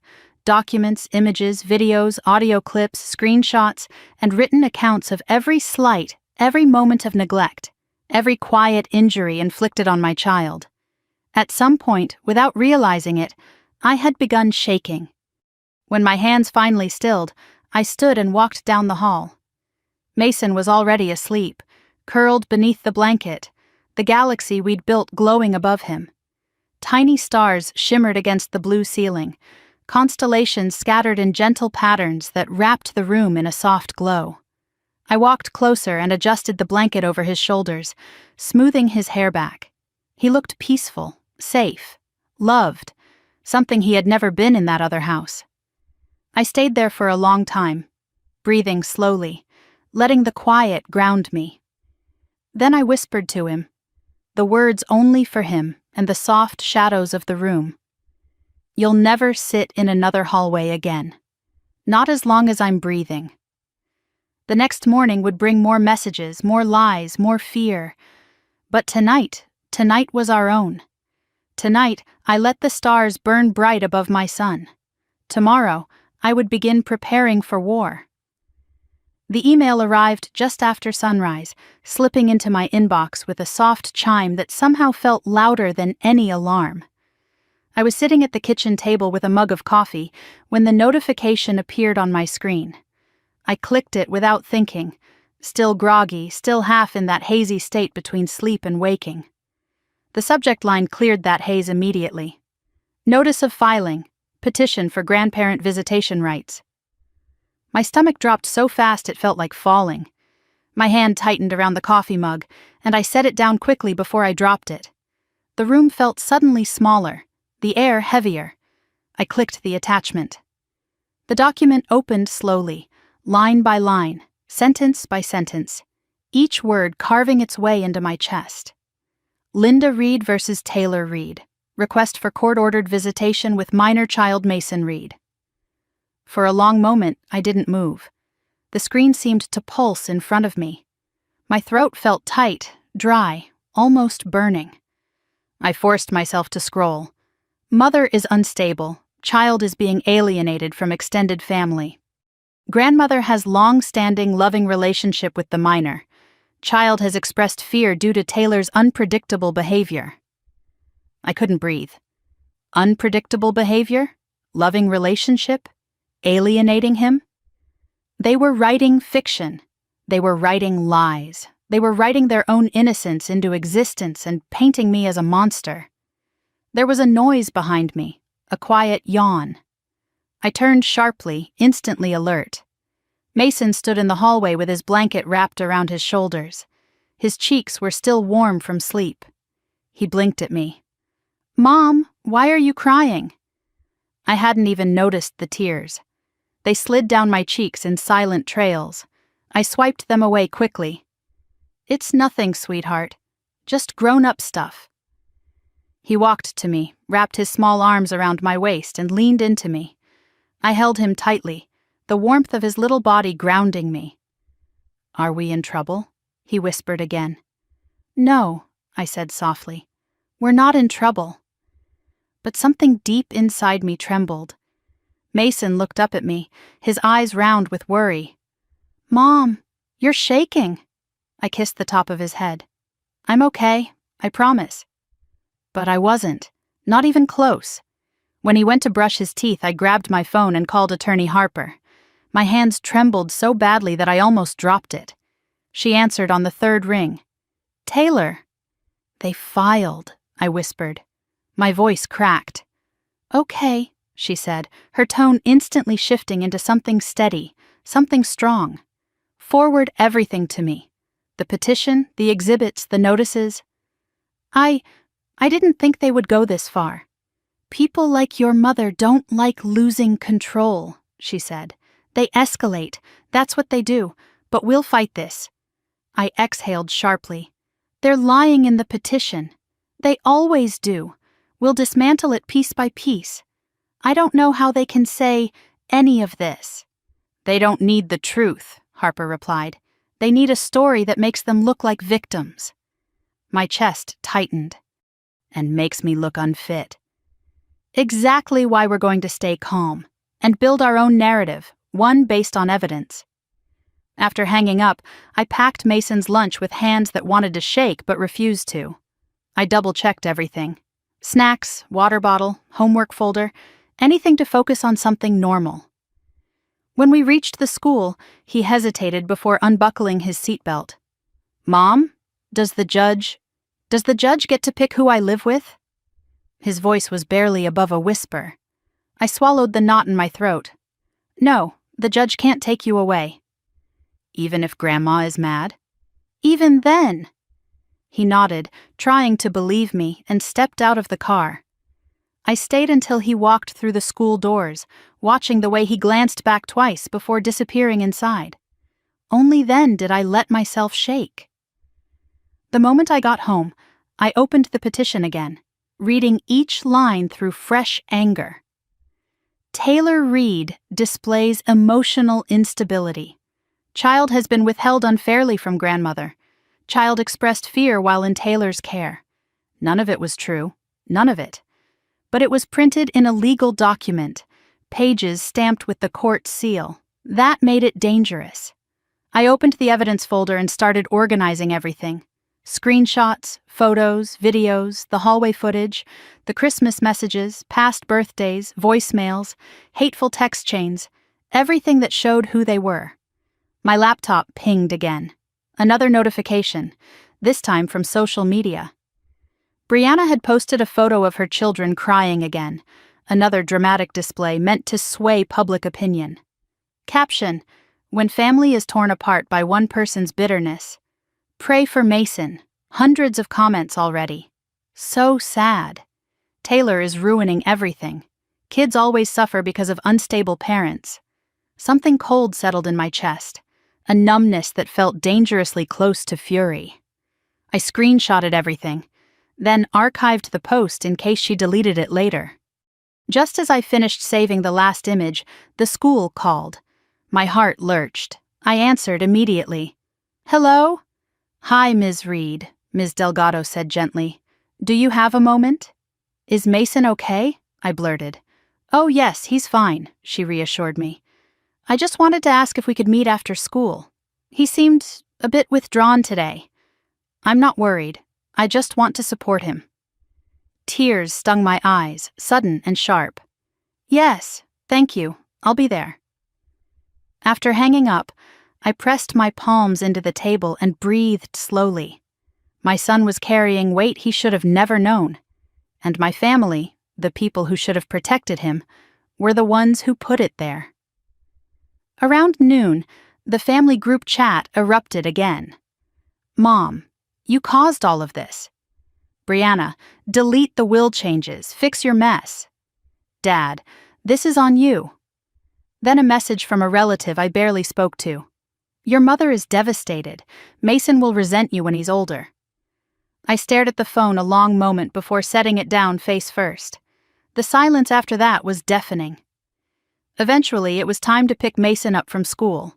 He ran toward me, but slower than usual, his steps small and hesitant. I knelt down and opened my arms. He melted into me, hugging tightly. "Did something happen today?" I asked softly. He nodded against my shoulder. "Kids asked why we don't go to Grandma's anymore." My chest tightened. "What did you tell them?" "That we don't go places where people forget I exist." The words hit so hard I had to blink fast to steady myself. "And what did they say?" I whispered. "They said, 'That makes sense.'" Something fierce rose inside me, protective, aching, proud. "You did nothing wrong," I said. "Nothing." He nodded again, and we walked inside to speak with Ms. Delgado. She greeted us warmly, motioning for Mason to sit with a coloring sheet while she talked to me privately in her corner of the room. "Taylor," she said gently, "he's a thoughtful child, sensitive, smart. But he carries worry in a way that worries me." My throat tightened. "I know, I'm trying to help him feel safe." "I can tell," she said, "and I want you to know I'm on your side. If this ends up in court, I will document everything I've seen. He thrives when he's with you." Emotion flooded my chest. "Thank you," I whispered. When we got home, Mason seemed lighter. Maybe from being heard, maybe from being believed. He settled on the couch with his superhero coloring book, humming quietly. Later that evening, the mail arrived. A thick envelope sat on top of the pile, stamped with a law firm's name. I opened it at the kitchen table, my hands steady even as my pulse raced. Preliminary hearing. Date, September 10th, 9 a.m. Failure to appear may result in temporary visitation rights granted to the petitioner. My fingers tightened on the paper. Temporary visitation rights. To the woman who made my son sit in a hallway. To the sister who handed out turkey legs while giving him dry bread. To the father who only called when he needed money. To the family who had never once protected him, Not a chance, not one. When Mason went to bed, I returned to the table, placed the envelope beside the laptop, and whispered to myself, "You started this, but I will finish it." My phone buzzed once. A new message from Mom. "Get ready. We're not losing." I stared at the screen, then clicked it off. "Neither am I," I whispered. The house fell quiet again, but not with fear. This time, the quiet felt like preparation, like the calm breath before stepping into battle. The days leading up to the hearing slipped by with the slow, heavy drag of time that feels half frozen. Each morning I'd wake before my alarm, staring at the ceiling while the winter sun tried to push weak light into the room. And each morning, the same truth settled into my chest. We were getting closer. 3 weeks. 3 weeks until I sat in a courtroom across from the people who had pushed my child into a hallway on Christmas night and pretended it was love. I marked the date on the calendar in red ink. The circle felt like a warning, a countdown, a shadow creeping toward us. I tried to banish the thought as I made breakfast for Mason. Scrambled eggs, toast, strawberries. He ate quietly, swinging his legs under the chair, humming a little song between bites. For a moment, I let myself think maybe today would be peaceful. Then my phone vibrated on the counter. I didn't have to check the screen. I already knew who it was. "Mom, how long are you going to act like a child?" Another buzz. "Brianna, fix the will. That's all you need to do." Another buzz. "Dad, I need to talk to you. Don't make this harder than it has to be." I placed the phone face down and inhaled quietly. "What's wrong?" Mason asked, looking up from his plate. "Nothing you need to worry about," I said, trying to keep my voice steady. "Finish your breakfast, sweetheart." He nodded, but I could see him watching me carefully, like he was searching for cracks. He was learning too much too young, how to read tension, how to feel danger before it arrived. After I dropped him at school, I sat in the car for a moment, gripping the steering wheel until the cold leather bit into my palms. The weight of everything pressed into me. Then I drove straight to Harper's office. Inside, she had a stack of documents laid out, already sorted and labeled. She greeted me with a firm nod. "You've been gathering evidence. Good." I sat down. "They filed the petition just like you said they would." "I read it," she said, "and it's flimsy. Lies, exaggerations, misdirection. But that doesn't mean it can't cause damage." My stomach tightened. "They're trying to paint me as unstable." "Of course they are. It's strategic. That's why you need to be extremely disciplined from here on out. No reactions, no emotional messages, no online posts. Courts don't reward emotion. They reward evidence." I exhaled slowly. "I'm doing everything I can." "You are," she said. "But listen, Taylor, they're not going to stop. Not until the hearing. Expect things to escalate." I nodded, though the inside of my chest fluttered. "Now," Harper continued, pulling out a file, "here's what they've submitted so far."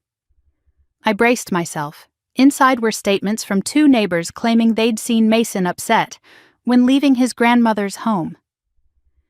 A distant cousin wrote that I'd always been moody. Another claimed I had a history of overreacting. None of them had witnessed anything. None had been there. None had any clue what they were talking about, but their signatures were on the page. I felt my jaw tighten. "They're lying." "I know," Harper said calmly, "but it's predictable. We'll counter with real evidence. The hallway video, the texts, your financial history, the school records, the teacher statement. Don't panic, just keep documenting." I forced myself to breathe. As I left the office, snow began to fall, thin flakes catching in my hair as I walked toward my car. The cold wind hit my face, sharp enough to sting.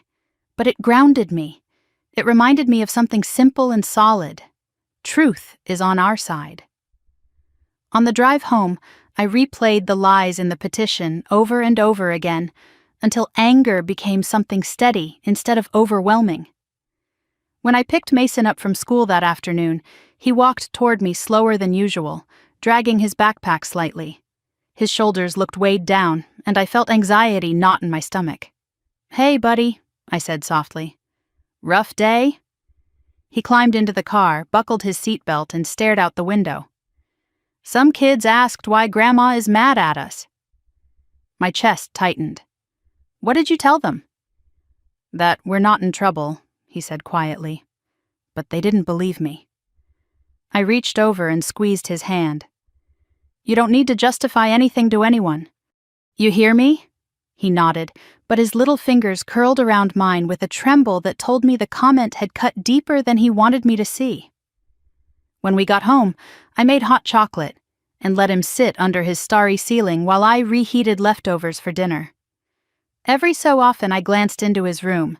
He looked small sitting beneath the glowing constellations like he was trying to hide in the universe we'd built for him. After dinner we watched a movie together, an animated one, something bright and silly. Mason laughed at the funny parts, the sound warming the room. But twice I caught him glancing at the window as if expecting someone to show up. The fear lingered beneath his smiles. When I tucked him into bed, he asked, "Mom, what if the judge says yes? What if I gotta go?" The question almost broke me. I brushed his hair back and kissed his forehead. "Sweetheart, the judge won't take you away. I promise with everything in me." "But Grandma said—" I cut him off gently. "Sometimes grown-ups say things because they're trying to scare someone." "Is she trying to scare you?" he whispered. My chest ached. "Maybe, but I'm not scared. Because I'm protecting you." His eyes softened. "Okay."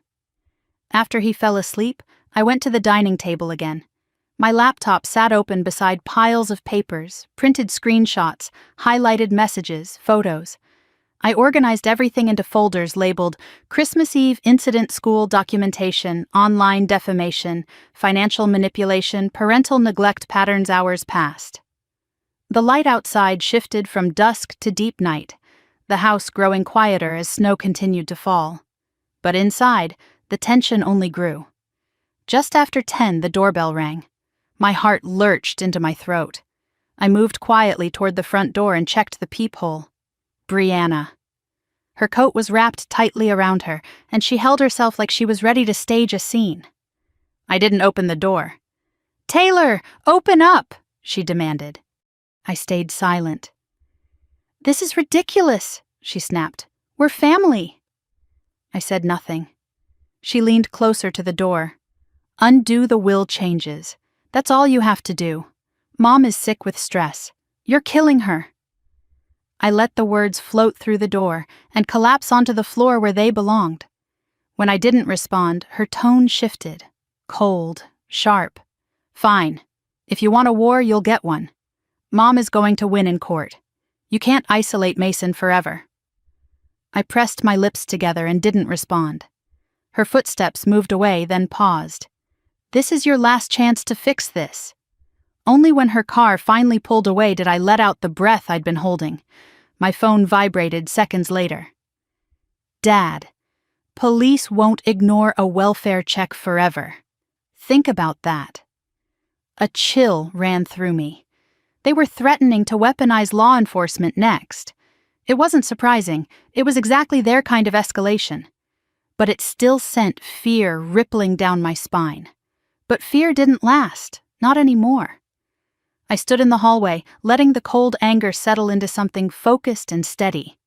Then I returned to my laptop and typed into my timeline. January 14th. Dad threatened to involve police falsely. Brianna demanded reversal of will. Doorstep confrontation recorded. The house felt heavy, but not hopeless. I checked on Mason once more before bed. He was asleep under the stars, face peaceful, chest rising and falling evenly. I touched the edge of his blanket, smoothing it over him. "You're safe," I whispered. "I won't let them win." Later that night, long after midnight, when I was finally drifting off to sleep, my phone buzzed one more time. A new email from Harper. "Court confirmed. Your hearing will include live testimony." My heart skipped. Live testimony. That meant my mother would speak. Brianna would speak. maybe even Dad. And I would have to face all of them. I closed my eyes and whispered into the darkness, "I'm ready." The quiet in the house didn't feel like peace. It felt like the moment before a storm breaks open across the sky. The courthouse smelled like old paper and cold air, the kind of cold that seeped into your bones and stayed there. Mason's hand was small in mine as we stepped through the entrance, his fingers squeezing tightly like he was anchoring himself. His shoulders were stiff under his little button-down shirt. The one he said made him look like a scientist. I wished I could shield him from everything waiting inside these walls, but the best I could do was walk beside him. Attorney Harper met us just inside the security checkpoint. Her gray coat was buttoned neatly, her hair pulled back, her expression steady in a way that grounded me instantly. "You both made it," she said, offering Mason a small smile. "You ready to be brave today?" He nodded, but it was a small nod, the kind that carried more fear than confidence. I crouched beside him. "You don't have to talk if you don't want to. You can sit with me the whole time." He swallowed. "Do I have to see Grandma?" "You'll see her, but you won't have to talk to her," I said gently.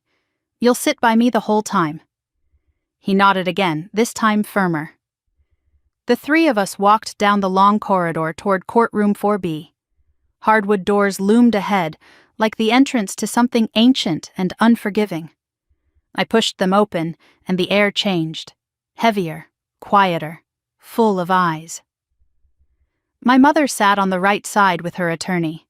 Her hair was curled, makeup carefully done, a pearl necklace glinting on her throat.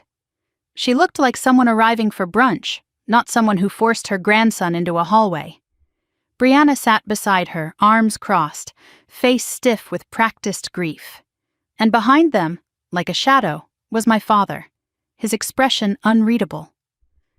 The moment we entered, Mom gasped dramatically and pressed a hand to her chest.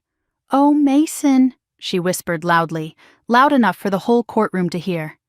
"My sweet boy." Mason gripped my arm so tightly I felt his nails. "It's okay," I whispered, guiding him forward. We sat on the opposite bench. He leaned against me instantly, his little shoulder pressed into my side. Harper organized her folders on the table in front of us, flipping open the binder containing the evidence. Judge Hanley entered moments later. Everyone rose. The hearing began with the clerk reading the petition aloud. Each sentence felt like a slap. The child is being alienated from loving grandparents. The mother displays unstable, erratic behavior. The child has expressed fear when in her care. Grandmother has been a primary emotional support since birth. My lips tightened. Mason looked up at me frantically until I squeezed his hand. Then it was my mother's turn to speak. She stood, carefully adjusting her scarf. "Your Honor," she began in a shaking voice, "I only want to be part of my grandson's life. I love him. I always have. I bought him gifts. I celebrated his birthdays. I read him stories. He was everything to me." Harper raised one eyebrow slightly, not enough for the judge to see, but enough for me to know she was cataloging every lie. Mom continued, wiping an imaginary tear. "But Taylor, she took him away, for no reason. She has always been emotional, ever since childhood really, and now she's projecting her issues onto Mason." My stomach tightened. "She changed her entire will in one day," Mom added, voice trembling with martyrdom. "Who does that? What stable person does that?" Brianna stood next, placing a hand on Mom's shoulder like a performer stepping onto stage. Mason cried when he couldn't see us. He begged to come back. He said his mother was angry all the time. The judge scribbled notes. Harper leaned toward me. "Stay calm," she whispered. "We will dismantle every word." Brianna sniffed dramatically. "My children miss their cousin. They don't understand why he was taken away." Taken away. As though I had kidnapped my own son from family who humiliated him. My father spoke last, voice calm and authoritative. "Your Honor, every child deserves grandparents. My grandson is being isolated. It's not healthy." Not one of them mentioned Christmas Eve. Not one mentioned that hallway. Not one said the word bastard. When they finished, the judge turned to Harper. Your response? Harper stood with a quiet confidence that made my breath ease for a moment. Your Honor, it is important we do not mistake performance for reality. She clicked her remote, and the video appeared on the courtroom screen. There was Mason on Christmas Eve, sitting cross-legged on the cold hallway floor, clutching a dry piece of bread. His cousins sat in the dining room behind him with plates full of turkey, mashed potatoes, and warm rolls. The laughter from the table contrasted cruelly against Mason's stillness. Then, my mother's voice. He's not one of us. The bastard can sit out there. Gasps rippled through the courtroom. My mother went pale. Harper paused the video. This is the environment they believe Mason should return to. She pulled out the birthday card, addressed to Mason with the wrong age scribbled inside. Here is the grandmother who claims to be his emotional anchor. Next came emails, messages, social posts, screenshots of Brianna's dramatic videos, texts accusing me of being unstable, threats to involve welfare checks, lies spread to neighbors. Harper laid them one by one before the judge like weapons placed gently on a table. Then came the last piece of evidence, Mason's school assignment. My mom shows up. She painted my room blue and put stars on my ceiling. She remembers me. Grandma forgot about me. My mom never forgets. That's the difference. The judge took a long pause. The air in the room thickened, heavy with truth. Then Judge Hanley looked directly at my mother. When is your grandson's birthday, Ms. Reed? My mother's lips parted like a fish gasping for air. It's March, the 15th. Wrong, the judge said flatly. How old is he? 9, my mother answered quickly. He is 8, turning 9 next March. The judge turned to Brianna. Do you acknowledge this video? Brianna fumbled. It's taken out of context. The judge cut her off. No context justifies excluding a child from Christmas dinner and calling him a bastard. Silence. Then Judge Hanley looked at Mason. Sweetheart, do you want to say anything? He looked at me first. I squeezed his hand. It's okay. You don't have to. He swallowed. Then he stood. Tiny, fragile, brave. I don't want to sit in hallways, he whispered. I don't want people to forget me. I want to stay with my mom. His voice wavered, but the words rang through the courtroom like a bell. He sat down quickly and pressed himself into my side. The judge closed the file with a decisive snap. This petition is denied. I exhaled shakily. In addition, the judge continued, due to clear patterns of emotional neglect, hostility, and unstable home environment as presented by the petitioners, the court orders that this case is dismissed with prejudice, meaning you may not file again. My mother let out a sharp, strangled sound. Brianna slumped back, mouth open. My father stared straight ahead as though the world had moved without him. Then the judge added slowly, You should be grateful Ms. Reed has not pursued charges. We stood. Mason clung to me, his little face buried against my side. As we walked toward the exit, my mother called out behind us. Taylor, how could you do this to us? We are your family. I didn't turn around. I didn't owe them my face, my voice, or my pain. Outside the courthouse, sunlight hit Mason's hair, turning it a warm gold. He looked up at me with wide, relieved eyes. Is it over? He whispered. It's over, I said.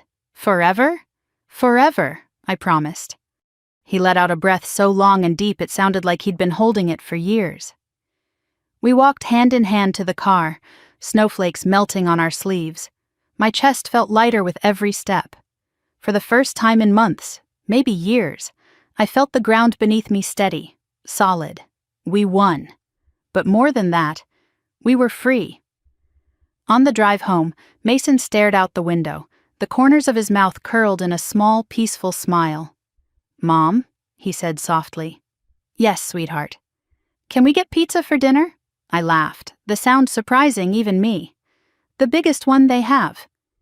He grinned. And for the first time in a long time, the future didn't look like a battleground. It looked like a beginning. Spring came quietly that year, the kind of slow, gentle thaw that didn't happen all at once but in small shifts.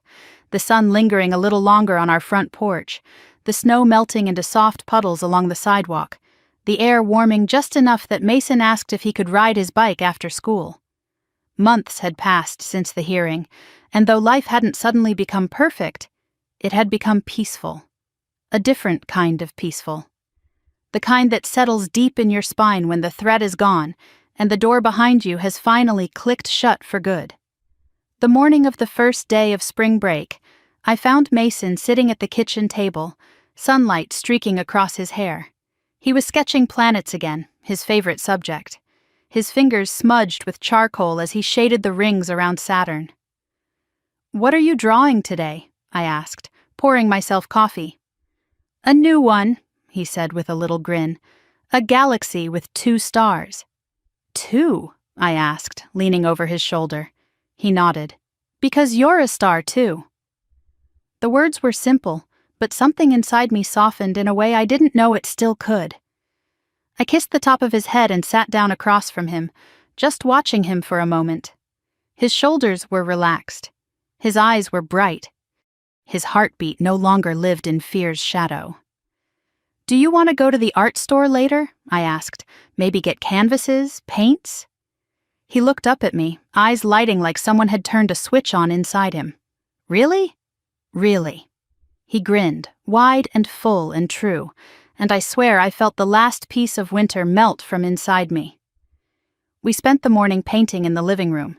He dipped his brush into blues and purples, dragging colors across the canvas in wide arcs. I painted beside him, not a galaxy, not stars, just something abstract and soft, something that felt like letting go. By the afternoon he had splatters on his shirt, paint on his cheeks, and happiness all over his face. When the doorbell rang unexpectedly, his shoulders tensed. I saw it. The instinctive flinch, the memory of fear. I put my brush down and squeezed his hand before going to the door. It wasn't my mother. It wasn't Brianna. It wasn't my father. Aunt Carol stood on the porch, holding a little potted plant with pink blossoms and a shy smile. "I thought you two might like something new for the window," she said. Relief washed over me. "Come in." She stepped inside, looking around the living room, the canvases, the paint, the soft messiness of a home that felt lived in rather than monitored. Mason peeked out from behind the wall, and when he saw it was her, he ran forward and hugged her waist. "Hey, kiddo," she said gently. "You growing taller every time I blink or what?" He laughed, the sound bright. We talked for a while, about school, about spring break plans, about nothing heavy. She didn't mention the lawsuit. She didn't mention my mother. She didn't mention the past at all. And for once, I didn't feel like the past was sitting between us at the table. Later that evening, after dinner, Mason and I walked to the small park near our house. The air was crisp but gentle, the kind of early spring chill that still reminded you winter wasn't far behind. He ran ahead to the swings, calling for me to follow. I pushed him higher and higher until he squealed with joy. "Mom," he shouted, "I feel like I'm flying." "You are," I laughed. "You're flying." When the sun began to set, we lay in the grass, looking at the sky turning orange and pink. "Mom," he whispered. "Yeah?" "Do you miss Grandma?" The question didn't sting the way it once did. "I miss who I wanted her to be," I answered honestly. "But I don't miss who she actually was." He turned his head to look at me. "I don't miss the hallway." I reached over and held his hand. "You'll never sit in a hallway again, sweetheart. Not ever." He squeezed my fingers. "I know." We walked home hand in hand, the streetlights flickering on one by one, the evening soft and quiet. 2 weeks later, on a warm April morning, I received a call from Carol. Her voice was gentle, hesitant. "Taylor, I thought you should know. Your mother passed away this morning." I closed my eyes, not in shock, not in grief, in acceptance. Thank you for telling me. I'm sorry, she said softly. Are you all right? I'm okay, I said. Really. After I hung up, I stood at the window, watching Mason in the yard. He was kneeling in the grass, carefully arranging chalk stars on the pavement, humming to himself. I stepped outside. Mason? He looked up, squinting in the sunlight. Yeah, Mom? I have something to tell you, I said quietly. Grandma passed away today. He sat back on his heels. Oh. Are you okay? I asked. He thought for a moment. His brow furrowed, then relaxed. Yeah, he said. I don't feel sad. Is that bad? It's honest, I told him. And honesty is never bad. He nodded and returned to drawing his stars. He didn't ask when the funeral was. He didn't ask if we were going. He didn't ask anything else. And neither did I. We didn't attend. Not out of anger, not out of spite, out of clarity. Some doors don't need closing when they've been shut for years. Life grew lighter after that. Mason discovered a love for robotics, then drawing comics, then building small kits at the kitchen table. I took on more projects at work. Our weekends became filled with hikes, movie nights, messy art projects, and quiet mornings eating pancakes shaped like stars. And every night Mason fell asleep beneath the galaxy ceiling we painted together, the first promise I ever kept to him fully, fiercely, and without apology. One night, years later, he came into my room holding a paper. Mom, he said, I finished my school essay. Can you read it? I unfolded it carefully. Family isn't just people you're born to. It's who shows up. My mom shows up. She showed up when others didn't. She chose me. And I'm not a hallway kid anymore. I'm someone who belongs at the table. My family is small, but it's real. And that's enough for me. My eyes burned, and I pulled him into my arms. That's beautiful, I whispered into his hair. And it was. That night, after he fell asleep, I walked to the fireplace with the stack of 4 old letters from my mother, the ones she sent in the months after Christmas, before the lawsuit, before everything shattered. I held the bundle for a moment, feeling the weight of things unsaid, things undone, things impossible now. Then I set them gently into the flames and watched them curl, blacken, and disappear, not out of rage, not out of triumph, out of release. When the last ember faded, the room felt lighter. I checked on Mason once more before bed. He was sleeping peacefully beneath the stars. 12 now, taller, stronger, but still holding on to the softness that hatred had once tried to steal from him. I whispered, "You were always enough, and you were always worth fighting for." Then I switched off the light, letting the galaxy glow quietly above him. As for my mother, my sister, my father, the past stayed where it belonged, behind us. We moved forward, not perfectly, not without scars, but together. Because the truth was simple and profound. Family is where your child is welcomed at the table, never where they are sent to the hallway. And that was the only legacy I ever wanted to leave my son. If you've listened all the way to the end of this story, thank you for being here. If it resonated with you or reminded you of a moment where you chose yourself or someone you loved, please share your thoughts in the comments. Like the video, subscribe, and stay with us for more stories where ordinary people find extraordinary strength. Your support means everything, and it keeps these stories alive.